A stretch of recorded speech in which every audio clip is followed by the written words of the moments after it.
بسم اللہ الرحمن الرحیم۔ السلام علیکم ناظرین۔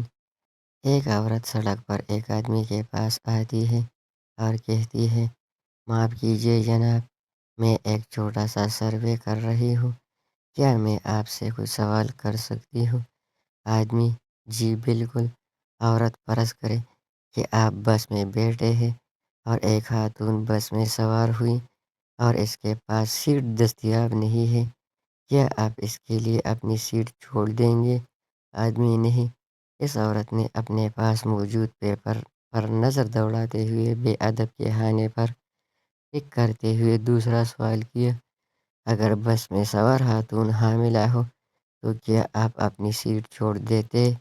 آدمی: نہیں۔ اب کی بار خود غرض پر ٹک کرتے ہوئے اگلا سوال کیا، اور اگر وہ خاتون جو بس میں سوار ہوئی وہ ایک بزرگ خاتون ہو تو کیا آپ اسے اپنی سیٹ دیں گے؟ آدمی: نہیں۔ عورت غصے سے: تم ایک نہایت خود غرض اور بے حس آدمی ہو جس کو خواتین کا بڑے اور ضعیف افراد کے آداب نہیں سکھائے گئے۔ یہ کہتے ہوئے عورت آگے چلی گئی۔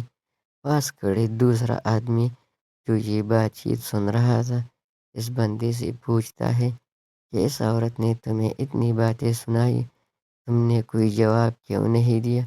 تو اس آدمی نے جواب دیا، یہ عورت اپنی چھوٹی سوچ اور آدھی معلومات کی بنا پر سروے کر کے لوگوں کا کردار طے کرتی پھر رہی ہے۔ اگر یہ مجھ سے سیٹ نہ چھوڑنے کی وجہ پوچھتی تو میں اسے بتاتا کہ میں ایک بس ڈرائیور ہوں۔ ہمارے معاشرے کا سب سے بڑا المیہ یہی ہے کہ ہم ادھوری معلومات سے ہی دوسروں کو جانچنے کی کوشش کرتے ہیں۔